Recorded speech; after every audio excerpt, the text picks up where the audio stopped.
A eletricidade é uma das maiores forças da natureza. Em meados do século XX, produzimos eletricidade para iluminar e abastecer o nosso mundo moderno. Centenas de anos de invenções e descobertas científicas nos trouxeram até aqui. Mas foi necessário um gênio excêntrico para liberar todo o potencial da força elétrica.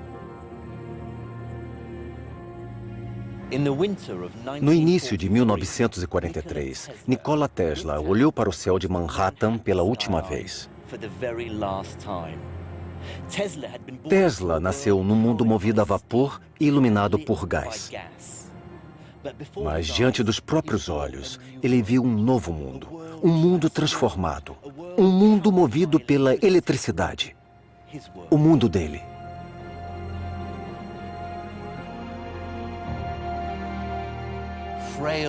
Frágil, solitário e ainda de luto pela morte de um de seus queridos pombos, esse gênio extraordinário e excêntrico sabia que havia realizado seu trabalho.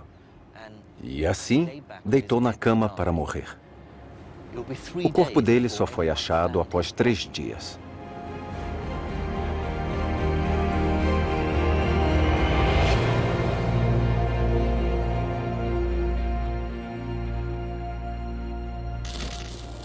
Há mais de 200 anos, cientistas descobriram que a eletricidade poderia ser muito mais que uma simples carga estática. Poderia correr em corrente contínua.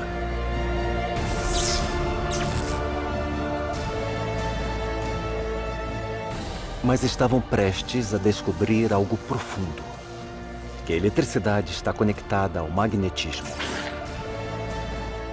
Estabelecer a relação entre magnetismo e eletricidade transformou o mundo por completo e permitiu gerar quantidades aparentemente ilimitadas de energia elétrica.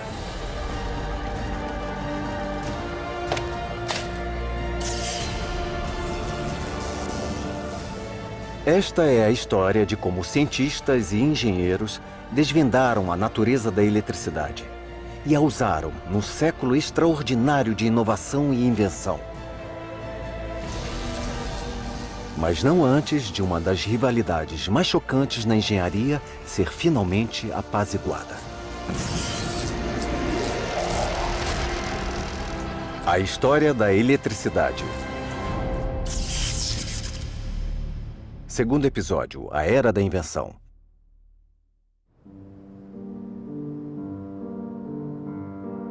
A nossa história começa em Londres, no início do século XIX, com um jovem que aprofundou o nosso conhecimento sobre a eletricidade mais que qualquer outra pessoa.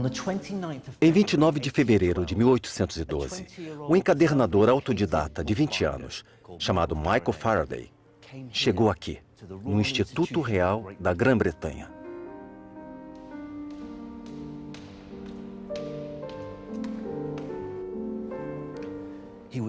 Ele estava cercado pelos grandes nomes do mundo acadêmico e prestes a ouvir as maiores mentes científicas daquela época.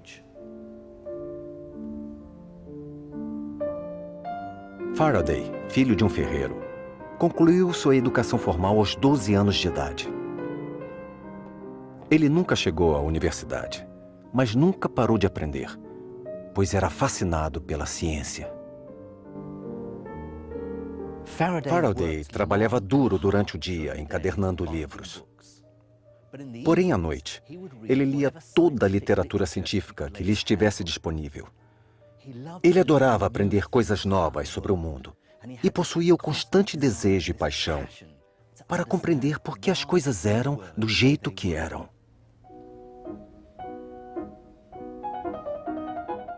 Ler artigos acadêmicos era uma coisa, mas para satisfazer o enorme apetite por conhecimento, Faraday ficava desesperado para ver experimentos com os próprios olhos. Ele finalmente teve uma chance quando foi convidado para assistir a uma das últimas palestras de um grande químico inglês da época, Sir Humphry Davy. Isso mudou a vida do jovem Faraday para sempre. Após assistir a Davy, Faraday, inspirado e cheio de ideias, soube o que queria fazer da vida. Ele estava determinado a se dedicar ao aprofundamento da ciência. E foi o que ele fez. Após um ano, Davy o nomeou assistente do Instituto Real. Tendo Davy como mestre e chefe, Faraday estudou química em sua completude. Mas o que inspirou suas maiores descobertas? Será que foram as forças invisíveis da eletricidade e do magnetismo? Em 1820, o cientista dinamarquês Hans Christian Ørsted estudava essas duas forças e fez uma descoberta extraordinária. Ele passou uma corrente elétrica por um fio de cobre e o aproximou de uma agulha de bússola magnética. Ele viu que isso fazia a agulha girar. Para ele, foi algo notável. Ele demonstrou pela primeira vez que uma corrente elétrica pode criar uma força magnética. Ele uniu a eletricidade e o magnetismo. Hoje é chamado de eletromagnetismo e é uma das forças fundamentais da natureza. A descoberta de Ørsted despertou um novo espectro de inventividade nos campos da eletricidade. Podemos ver cientistas conduzindo experimentos elétricos e competindo para estabelecer novos elos entre a eletricidade e as outras forças da natureza. No Instituto Real, Faraday traçou o seu caminho recriando o trabalho de Hans Christian, o que marcou seus primeiros passos rumo à fama e à fortuna. Através de sua pesquisa exata, ele concluiu que há um fluxo de forças atuando entre o fio e a agulha da bússola. O dispositivo que desenvolveu para demonstrar isso mudou o rumo da história. Faraday criou um circuito usando uma pilha como essa, 2 fios e um banho de mercúrio. O circuito passa por essas hastes de cobre e esse fio fica pendurado sobre o mercúrio. Como o mercúrio é um ótimo condutor, ele completa o circuito. Quando a corrente passa pelo circuito, ela gera um campo circular de força magnética em torno do fio. Isso interage com o magnetismo de um ímã permanente que Faraday colocou no meio do mercúrio. Juntos forçam o fio a se mover. Faraday provou que essa força invisível realmente existe. Ele estava ali vendo os efeitos dela. O movimento circular. Este lindo dispositivo foi o primeiro a converter uma corrente elétrica em movimento contínuo. Resumindo, é o primeiro motor elétrico.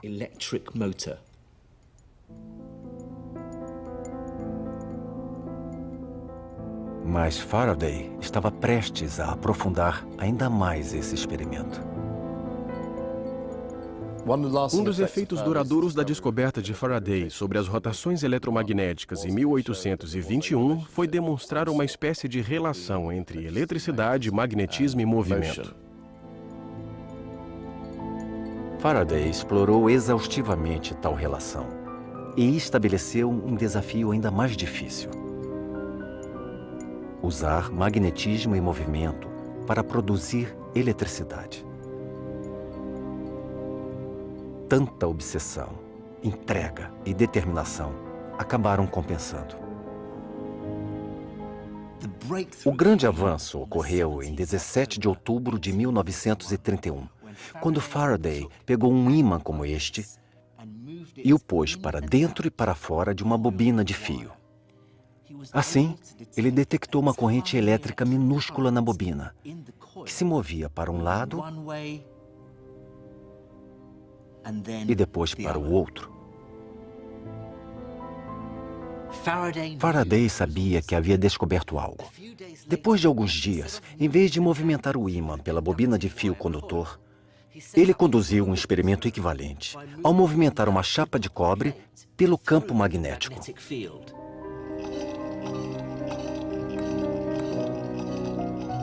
Na época, ele não sabia, Mas enquanto o disco rodava pelo campo magnético, bilhões de elétrons carregados negativamente desviavam do movimento circular original e se deslocavam para a extremidade.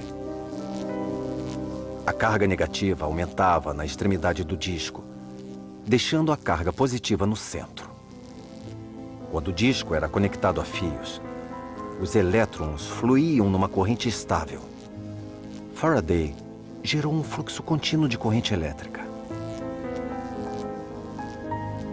Diferente de uma pilha, essa corrente fluía enquanto o disco de cobre girava.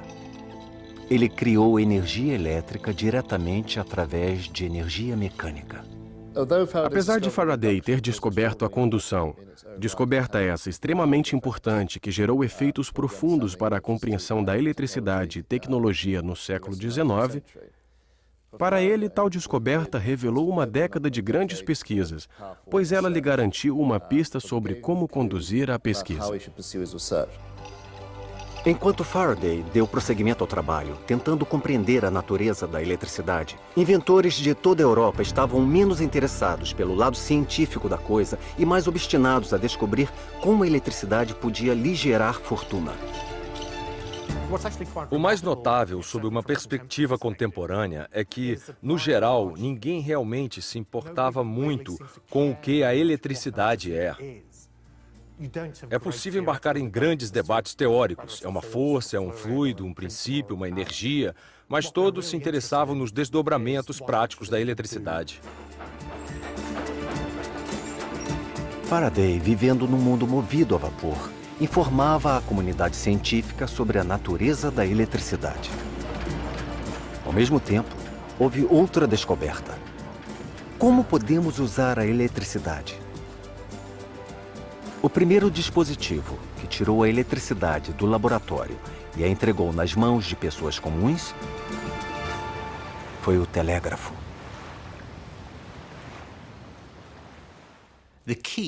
O segredo para compreender o telégrafo é compreender um tipo especial de ímã, o eletroímã. É um ímã criado por uma corrente elétrica.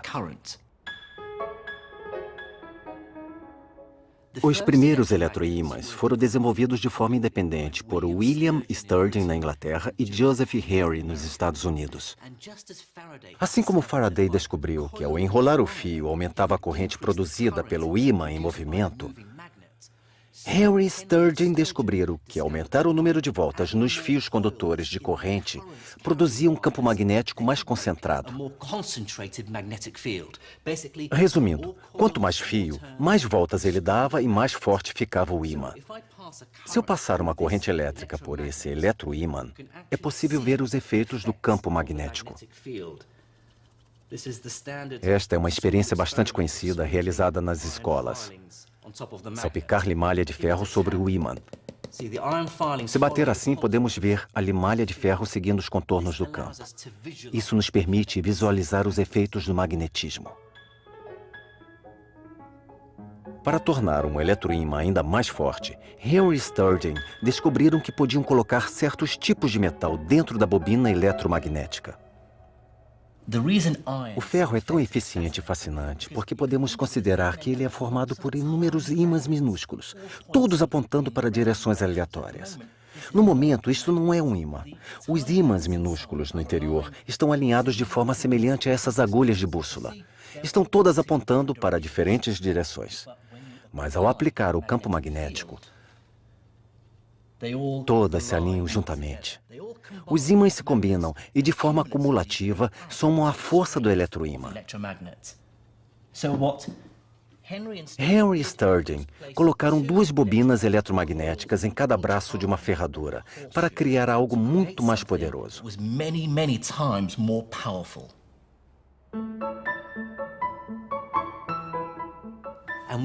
Podemos ver a força desse eletroímã ferradura.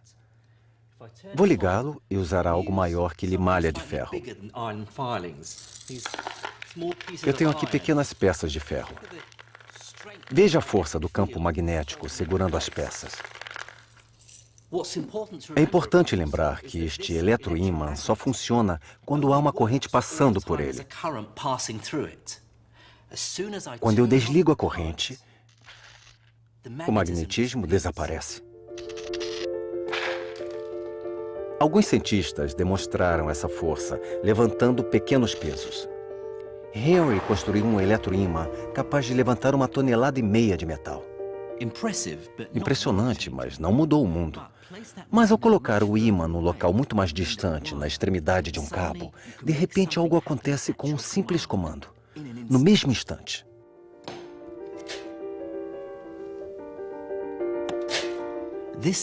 A habilidade de controlar um ímã à distância é uma das descobertas mais úteis. Se a eletricidade pode se tornar visível estando distante da fonte original de energia, temos aí uma fonte de comunicação instantânea.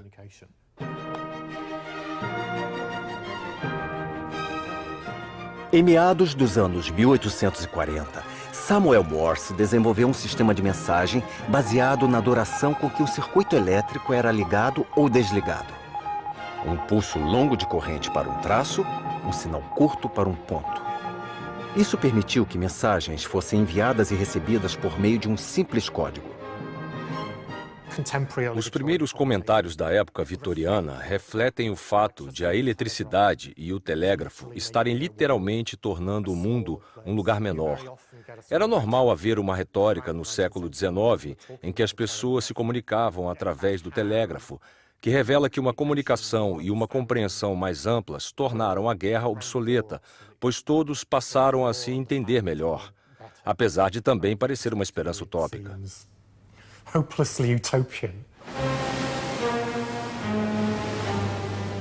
Nos anos 1850, a Europa e os Estados Unidos foram cruzados por bases terrestres de cabos telegráficos. Mas o sonho de comunicação instantânea global era inalcançável, o que era frustrante. A razão para tal era a inexistência de cabos capazes de levar mensagens entre as duas maiores nações do mundo na época: Inglaterra e Estados Unidos. Muitos especialistas estavam convencidos de que um cabo que cruzasse o Atlântico era impossível, mas os que discordavam sabiam que se resolvessem tal problema, poderiam ganhar muito dinheiro. Nos anos 1850, um empresário americano e engenheiros britânicos uniram forças para provar que tal feito poderia ser realizado.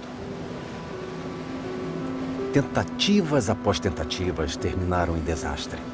Cabos pesados acabavam se rompendo em mares revoltos e tempestades. Finalmente, em 29 de julho de 1858, 2 cabos foram unidos em pleno Oceano Atlântico. Um único cabo que tivesse toda a extensão necessária era pesado demais para ser levado por um navio. Então, uma extremidade foi levada a Newfoundland e a outra ao sudoeste da Irlanda. Após 6 dias, estava pronto o primeiro elo direto entre as duas maiores nações do mundo. O projeto foi saudado como um grande êxito. E uma mensagem formal foi enviada pela Rainha Vitória ao presidente Buchanan, parabenizando o feito. Mas antes de as comemorações acabarem, tudo começou a dar errado. Este é o caderno original de Bright, o engenheiro-chefe. Podemos ver aqui que a mensagem original da Rainha Vitória tinha apenas 98 palavras, mas demorou 16 horas para ser transmitida. Os operadores telegráficos do outro lado acharam muito difícil decifrar a mensagem. Os sinais elétricos recebidos eram confusos e estavam distorcidos. Ficavam pedindo sem parar para que as palavras fossem repetidas. Podemos ver aqui: repetir, após enviar, esperar para receber, sem sinal. Estava claro que fazer uma transmissão através do Atlântico não seria algo tão direto quanto se esperava. Nos dias que se seguiram, centenas de mensagens foram trocadas. Mas as que chegavam em Newfoundland eram quase indecifráveis. Era uma confusão de pontos e traços. Havia um problema sério com o cabo e só piorava. O cabo de 1858 nunca foi totalmente consertado. E seu fim se deu quando o engenheiro inglês Wildeman Whitehouse, erroneamente, acreditou que bastava aumentar a voltagem do sinal para as mensagens chegarem a Newfoundland. e o cabo simplesmente parou de funcionar.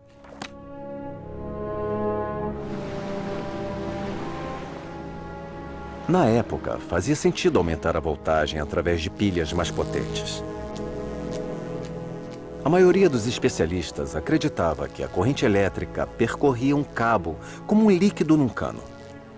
Aumentar a voltagem era equivalente a aumentar a pressão no sistema, que significava forçar a corrente a chegar ao outro lado.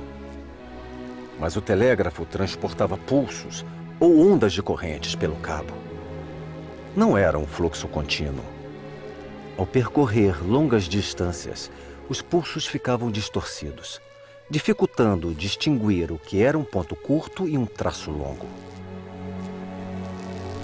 Ao estudar a eficiência do cabo submarino, os cientistas começaram a compreender que a corrente elétrica nem sempre fluía feito água.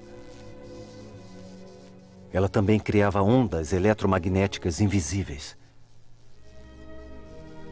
Essa descoberta levou a um novo campo de pesquisa no espectro eletromagnético e solucionou os problemas do telégrafo submarino do Atlântico. Na realidade, o cabo transatlântico era um experimento grandioso, ambicioso e muito caro.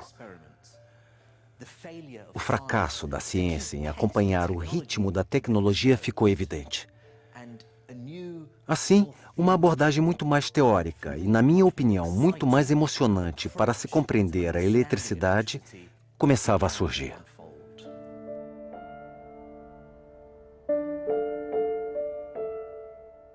De posse desse novo conhecimento de como os pulsos elétricos se moviam pelo cabo, foram feitas melhorias em sua composição, projeto e elaboração.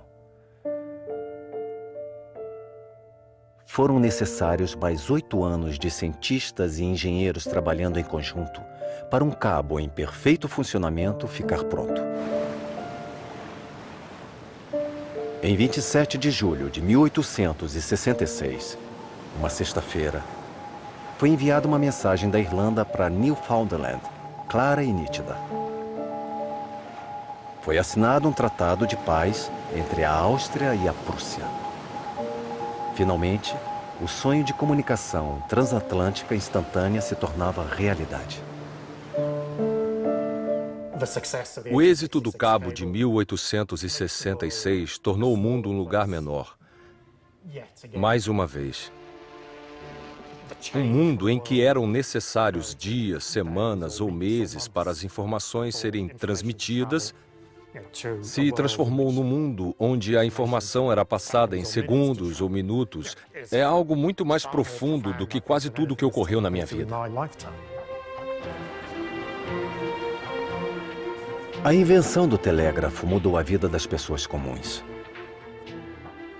Mas foram os avanços na forma como se usavam correntes elétricas contínuas que tiveram um impacto ainda maior. Pois os inventores desenvolviam um novo meio de usar eletricidade para produzir algo que todo mundo gostaria de ter: a luz elétrica.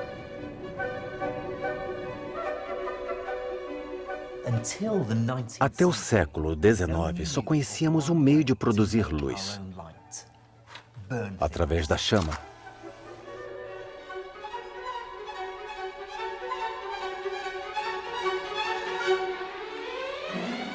Em meados do século XIX, aperfeiçoamos um meio muito eficaz de iluminar os lares, utilizando gás. Uma típica casa britânica dos anos 1860 era iluminada assim. Gás altamente inflamável era levado diretamente aos lares através de uma rede de canos.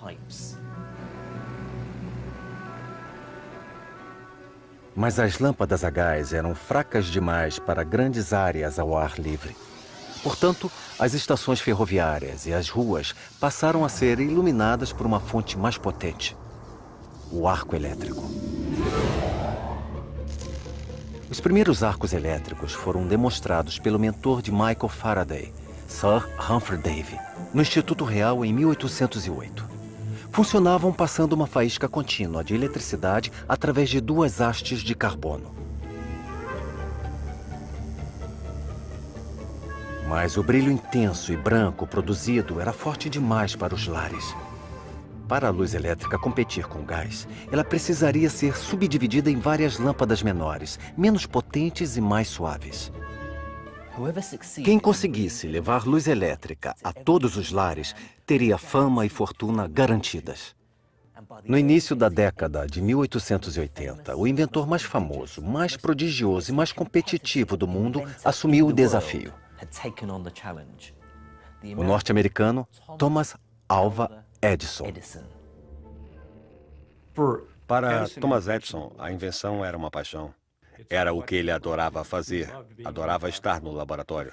O que mais fomentava tal paixão era o fato de ser uma grande diversão para Thomas Edison. Era o que ele achava mais empolgante, era algo que ele fazia bem e que permitia que ele usasse toda a sua criatividade. Thomas Edison é o senhor invenção elétrica. Era o homem em que todos confiavam, o homem que podia fazer qualquer coisa. Era também um homem que cultivava boas relações com empresários, com pessoas dispostas a investir dinheiro no que ele acreditava e a apoiá-lo nesses empreendimentos. Para ele, dinheiro era o menos importante. Era importante por um motivo: viabilizar a realização do próximo projeto. Thomas Edison reuniu um grupo de engenheiros jovens e talentosos num laboratório de ponta em Nova Jersey, a 40 quilômetros de Manhattan.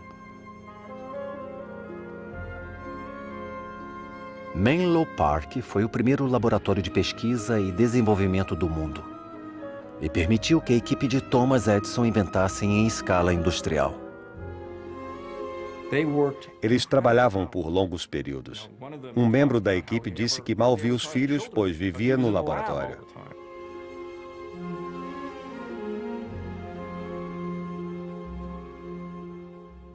Mas todos sabiam que estavam envolvidos em algo importante. E se Edison tivesse êxito, seu futuro estaria garantido.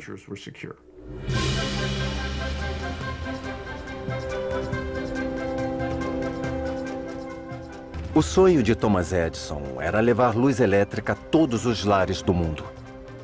Com a equipe de engenheiros por trás e a visão de um futuro elétrico pela frente, ele deu início à batalha.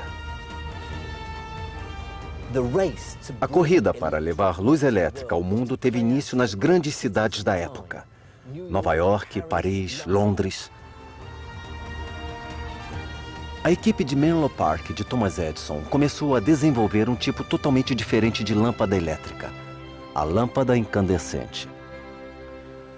Na realidade, o projeto da lâmpada de Thomas Edison não era uma grande novidade, nem era exclusivo. Inventores franceses, russos, belgas e britânicos aperfeiçoavam lâmpadas semelhantes havia mais de 40 anos. E um desses inventores, o inglês Joseph Swan, estava desenvolvendo sua própria versão de lâmpada incandescente. Tanto a lâmpada de Swan quanto a de Thomas Edison funcionavam através da passagem da corrente elétrica por um filamento.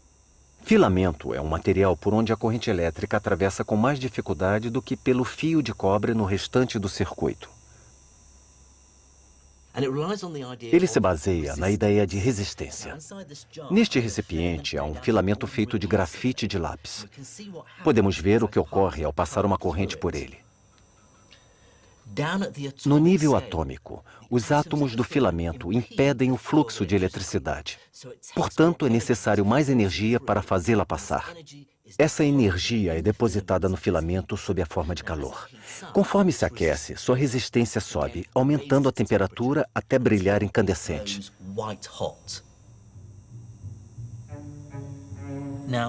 Um dos primeiros materiais que Thomas Edison usou como filamento foi platina. O ponto de fusão da platina é relativamente alto e ela pode ser aquecida a uma temperatura incandescente sem derreter. Ela também pode ser transformada em filamentos finos. Quanto mais fino o filamento, mais resistência oferece a corrente que passa por ele. Mas platina era caro. e não oferecia resistência suficiente. Tinha início, assim, a corrida para se chegar a uma alternativa melhor.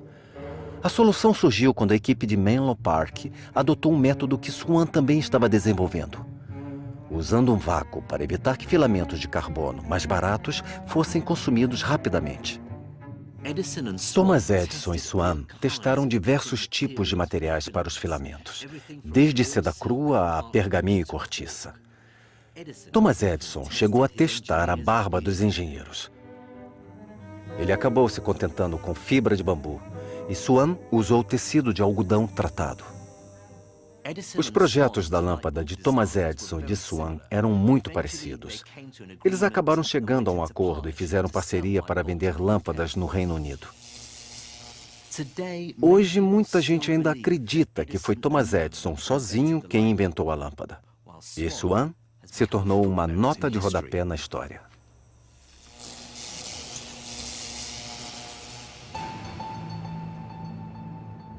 Mas a lâmpada incandescente era apenas parte da estratégia de Thomas Edison.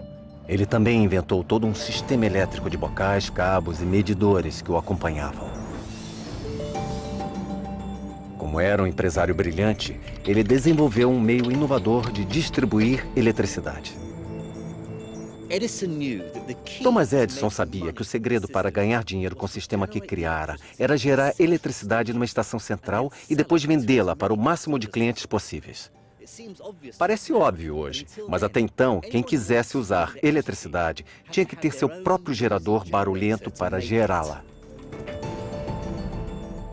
A ambição de Thomas Edison era enorme.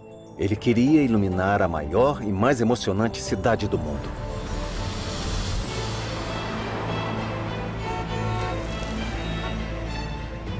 Nova York. No verão de 1882, Thomas Edison estava numa posição privilegiada, no centro da ciência e da invenção do século XIX.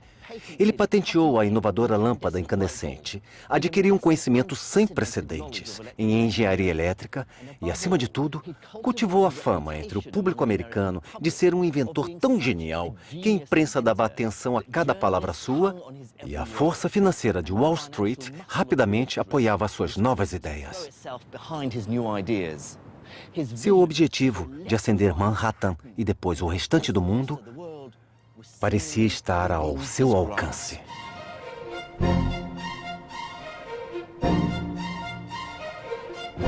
Thomas Edison e sua equipe estavam prestes a lançar o projeto mais caro e arriscado até então. A primeira usina elétrica dos Estados Unidos, gerando corrente contínua e direta. Pouco antes das 15 horas do dia 4 de setembro de 1882, Thomas Edison, cercado por um grupo de banqueiros, dignatários e repórteres, entrou no edifício da JP Morgan, aquele ali atrás, ligou um interruptor patenteado por ele e 100 lâmpadas incandescentes começaram a brilhar. Ele se dirigiu a um jornalista e disse: "Realizei tudo o que eu prometi."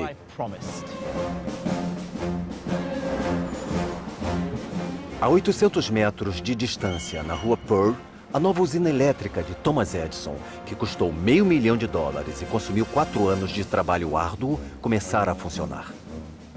A corrente era transmitida por cabos enterrados que se estendiam em todas as direções. Hoje parece óbvio para nós, mas na Nova York, do início da década de 1880, a ideia de enterrar cabos elétricos no solo parecia ser um gasto desnecessário. Esta rua era cruzada por centenas de cabos usados para telégrafos, telefones e arcos elétricos. Se olhássemos para cima na época, veríamos um emaranhado de fios bloqueando a luz. Thomas Edison sabia que essa situação perigosa tinha que mudar. Para ganhar o máximo de dinheiro possível, a eletricidade precisava de uma nova cara. Era necessário ser considerada segura. Thomas Edison defendia uma maior segurança do sistema de baixa tensão e fiação subterrânea.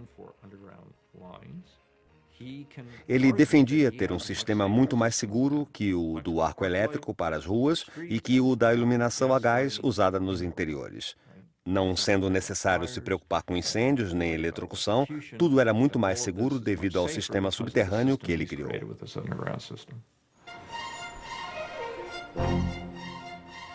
Enterrar todos os cabos, além de muito caro, era um pesadelo logístico, porque aquela era uma das áreas mais movimentadas do mundo. Thomas Edison escolheu esta área por um motivo. Wall Street, rica, importante, influente. Para o sistema de Thomas Edison gerar lucros, os clientes ricos tinham que estar até 1,5 km de distância da usina elétrica.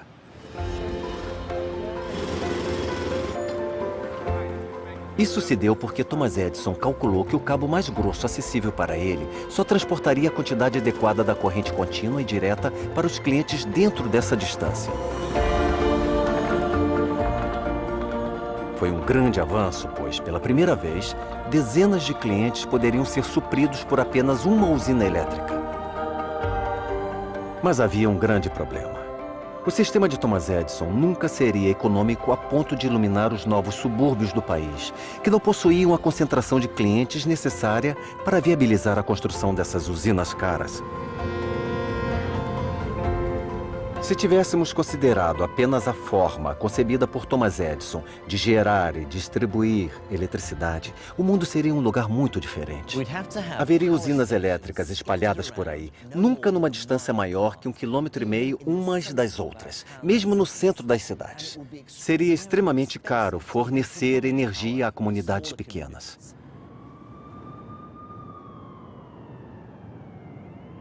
Mas uma pessoa que tinha soluções para esses problemas estava prestes a entrar em cena. Essa pessoa ajudou a criar o mundo moderno e teve um papel crucial numa das maiores disputas da história científica. Ele se chamava Nikola Tesla e estava bem debaixo do nariz de Thomas Edison.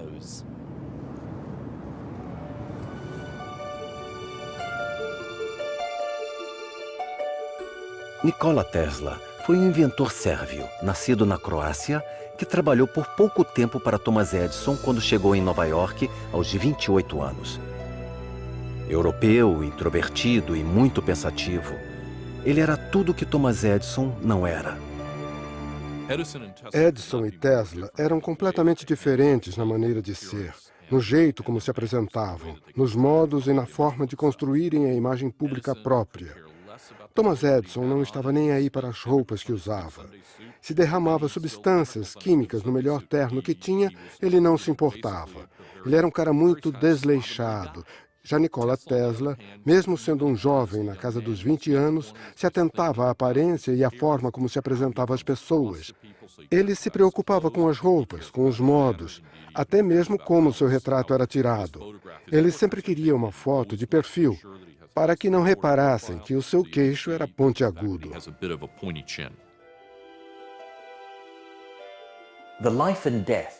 A vida e a morte de Nikola Tesla é uma das histórias mais fascinantes e trágicas de genialidade científica, rivalidade impiedosa e golpes publicitários chocantes. O público americano ficou impressionado com as novas usinas elétricas de corrente contínua de Thomas Edison, mas Tesla não achou nada demais. Ele vislumbrava a eletricidade transmitida a cidades inteiras, até mesmo nações. E ele acreditava saber como realizar isso usando um tipo diferente de corrente elétrica.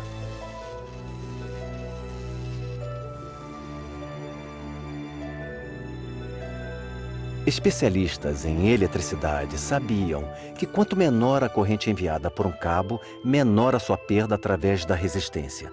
E assim, o cabo poderia ser maior. Tesla propôs um método de transmissão de eletricidade em que as correntes eram reduzidas sem a queda na quantidade de energia elétrica na outra extremidade, chamada de corrente alternada. A corrente alternada é exatamente isso. Uma corrente elétrica que alterna o movimento em uma direção, assim como na direção oposta rapidamente, diferente da corrente contínua, que se move em apenas uma direção. Tesla se interessou pela corrente alternada porque, tal como outros engenheiros eletricistas do final da década de 1880, ele percebeu que, ao aumentar a tensão de uma corrente transmitida do ponto A ao ponto B, é mais eficiente ter uma tensão maior. Como a quantidade de energia elétrica em um cabo é a tensão multiplicada pela corrente, o aumento da tensão significava que a corrente nos cabos poderia ser reduzida, e assim as perdas causadas pela resistência seriam menores. Contudo, ninguém quer tensões muito altas, na ordem de 20.000 volts, chegando aos lares. Portanto, é necessário reduzir a corrente que é transmitida à distância até os lares. Para tal, precisa-se de um conversor ou transformador. A corrente alternada permite a utilização de um transformador para alternar a transmissão de alta tensão para a tensão mais baixa que consumimos.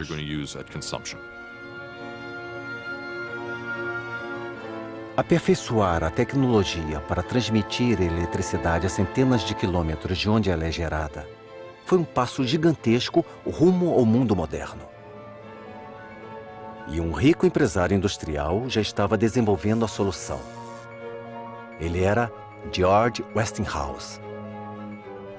Westinghouse acreditava que a corrente alternada era o futuro, mas tinha uma grande desvantagem. Embora fosse boa para a luz elétrica, ao contrário da corrente contínua, não havia nenhum motor prático que a operasse. Ninguém acreditava que tal motor viesse a existir, com exceção de Nikola Tesla. Tesla, como inventor, gostava de dizer que a primeira coisa a se fazer não é construir algo, e sim imaginá-lo, pensar sobre ele, planejá-lo. Ele tinha aquilo que os psicólogos modernos chamam de memória fotográfica. Ele era capaz de se lembrar de tudo o que via e depois visualizar em 3 dimensões. É comum dizer que quem tem essa habilidade visualiza a um braço de distância, bem aqui, e enxerga em 3 dimensões nesse espaço. Tudo indica que Tesla tinha essa habilidade.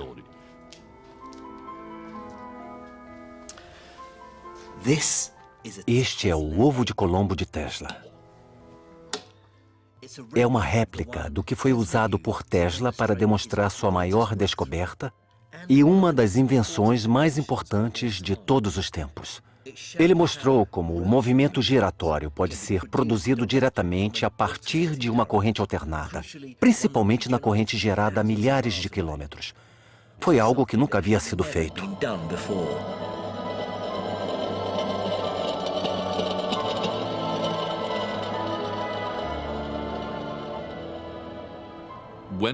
Quando Tesla trabalhava no motor de corrente alternada, ele pensava grande.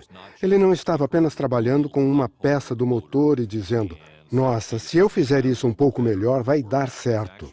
Ele estava pensando em um sistema completo que envolvia o gerador, os fios para o motor e o próprio motor. Ele era um grande rebelde, pensava de maneiras nada convencionais e fazia tudo de forma diferente dos inventores da época. A solução de Tesla era engenhosa. Ele introduziu mais de uma corrente alternada no motor e as temporizou para seguirem uma à outra numa sequência.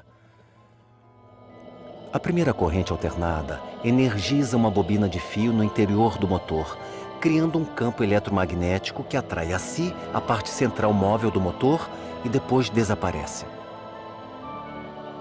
A segunda corrente sobreposta alimenta a bobina seguinte, arrastando a parte móvel para ainda mais longe antes de desaparecer. O mesmo ocorre com a terceira e quarta bobinas. O resultado é um campo magnético giratório forte a ponto de fazer o motor, neste caso o ovo, girar. Tesla elaborou um sistema elétrico a partir dessa transmissão polifásica. Isso tornou possível que a usina elétrica, barulhenta, fétida e geradora de muita corrente alternada útil, pudesse estar localizada longe de áreas povoadas. Pela primeira vez, foi possível construir grandes usinas elétricas onde se desejasse, na saída das cidades, em uma catarata como Niágara, e distribuir energia por longas distâncias e atender a população de uma grande cidade ou centro urbano. A descoberta de Tesla foi a última peça do quebra-cabeça. Mas ele ainda tinha que convencer o mundo de que a sua solução era melhor que o método da corrente contínua defendido por Thomas Edison.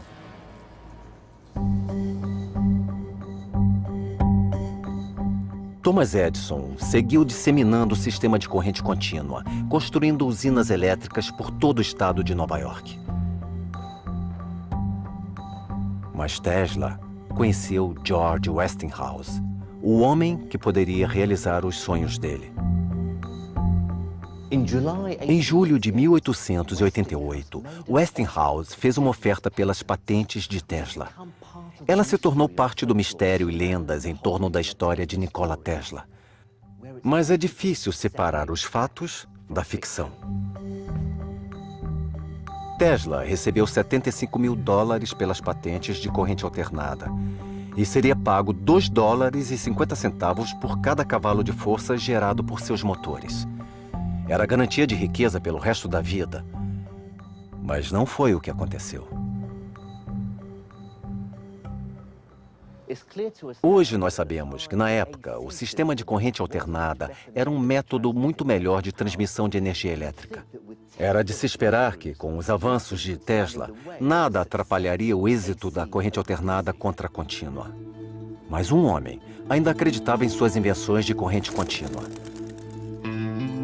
Dos filamentos das lâmpadas aos interruptores, bocais e geradores, ele não aceitaria perder milhões de dólares para trocar tudo.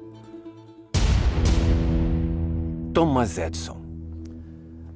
O campo de guerra estava definido. Westinghouse e Tesla travaram uma batalha acirrada com Thomas Edison pelos lucrativos contratos de iluminação de Nova York. Dois sistemas completamente diferentes disputando um prêmio cobiçado. A chance de iluminar os Estados Unidos e, posteriormente, o mundo. Isso ficou conhecido como a Guerra das Correntes. Os dois lados tentavam vencer no preço.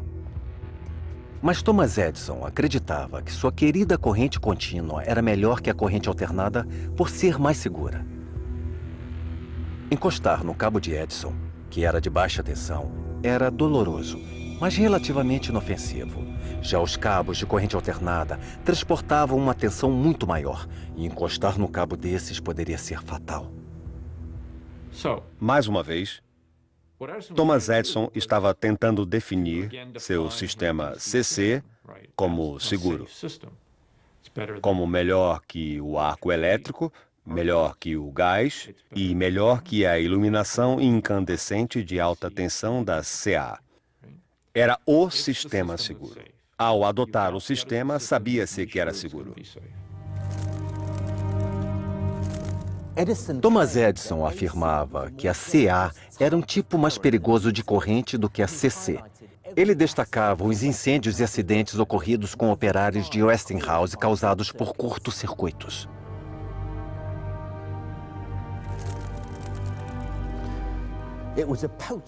Era uma propaganda eficaz, pois nos anos 1880, muitos ainda estavam apavorados com a eletricidade. Ela podia dar choque e até matar instantaneamente, e as razões para tal ainda não eram totalmente compreendidas. Para muitos, a ideia de canalizar esse assassino invisível rumo aos lares era ridícula. Portanto, a arma usada na Guerra das Correntes foi o medo. Um engenheiro pouco conhecido, Harold P. Brown, estava prestes a levar a luta contra a CA a um novo patamar. Foi uma das campanhas publicitárias mais radicais e negativas na história da humanidade. Brown desenvolveu uma forma singular e teatral de demonstrar o poder mortal da CA. Ele estava ansioso para exibi-la ao mundo.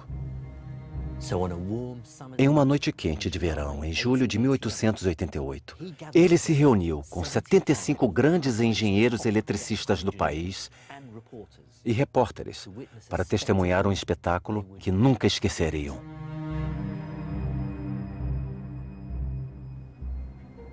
O plano de Brown era extremamente macabro. Ele pagou um grupo de meninos de rua para pegar cães vira-latas soltos por Manhattan No palco, ele se dirigiu à plateia. Convidei os senhores para testemunhar o uso experimental de eletricidade em animais irracionais. A demonstração consistia em eletrocutar os cães com energia de CC e CA na tentativa de provar que a corrente alternada matava mais rápido. E não foram apenas cães. Brown continuou realizando espetáculos públicos, nos quais matava um bezerro e até mesmo um cavalo. Ele passou de cães para animais maiores por um motivo. Ele queria provar que a energia da CA era tão perigosa que podia matar qualquer mamífero de grande porte, incluindo seres humanos.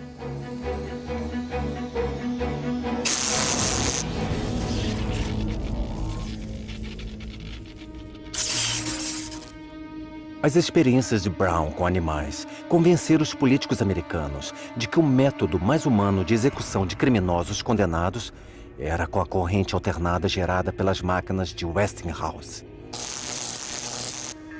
Os advogados de Thomas Edison sugeriram o uso de um novo termo para a eletrocução dessa forma: ser Westinghoused. Precisamente às 6h32 da manhã do dia 6 de agosto de 1890, um homem de 45 anos, William Kemmler, foi amarrado a uma cadeira de madeira e 2 eletrodos ensopados foram cuidadosamente colocados nele. Enquanto 26 funcionários e médicos observavam da outra sala, Kemmler se despediu do capelão da cadeia e esperou.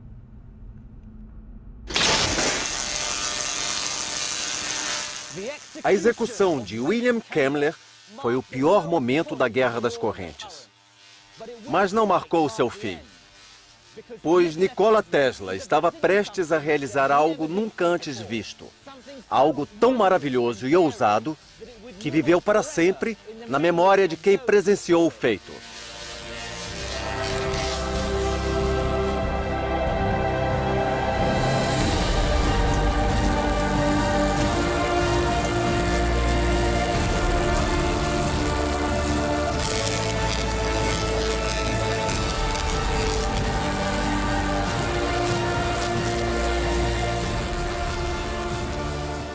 Tesla vinha desenvolvendo um método de geração de correntes alternadas de alta frequência. Em 21 de maio de 1881, em um encontro de grandes engenheiros eletricistas, ele demonstrou o método.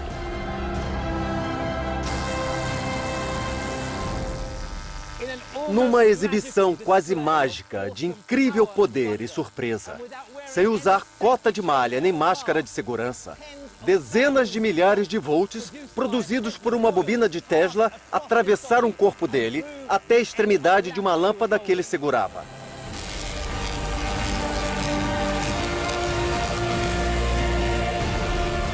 A corrente alternada de Tesla tinha uma frequência tão alta que atravessou seu corpo sem causar danos graves nem dor.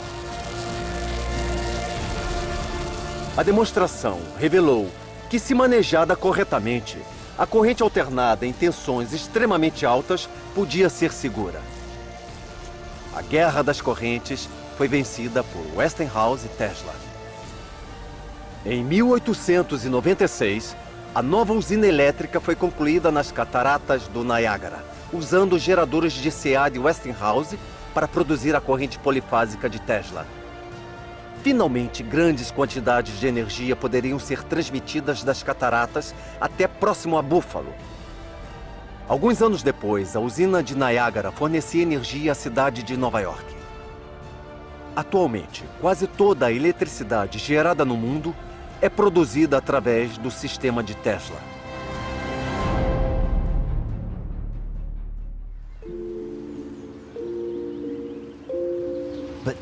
Mas a história de Tesla não termina com fama e fortuna.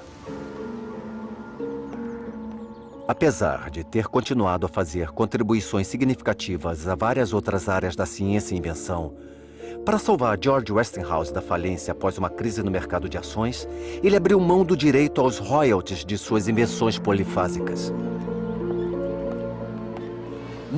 Nikola Tesla foi um homem singular e talentoso a quem devemos muito. Mas ele também era muito complicado. Infelizmente, no fim de sua vida, ele ficou ainda mais perturbado. Tinha fixação pelo número 3, contava 3 em voz alta ao caminhar e desenvolveu fobias estranhas a germes e a mulheres que usavam pérolas.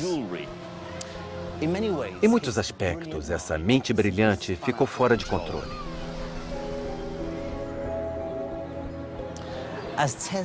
A vida de Tesla ia passando e ele ia se afastando das pessoas, encontrando consolo em outras coisas.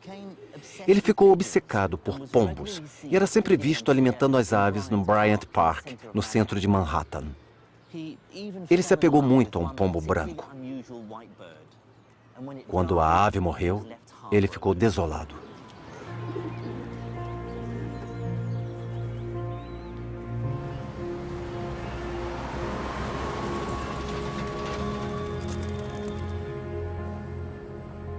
Quando envelheceu, Tesla ficou sozinho e quase falido. Ele viveu praticamente recluso neste hotel.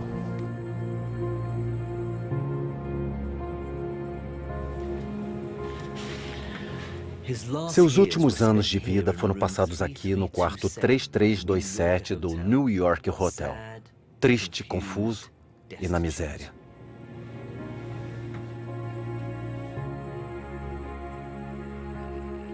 Thomas Edison se tornou um herói americano.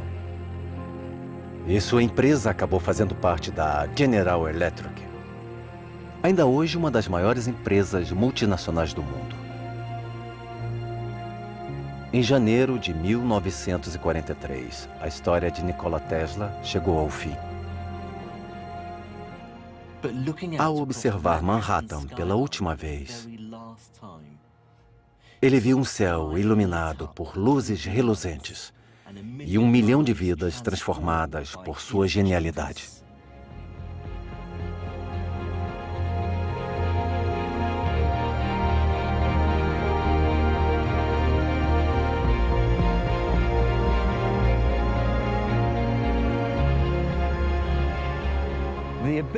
A capacidade de gerar e transmitir eletricidade e a invenção de máquinas para usá-la transformaram o mundo de maneiras inimagináveis. Agora podemos gerar bilhões de watts de eletricidade a cada segundo, a cada hora, a cada dia.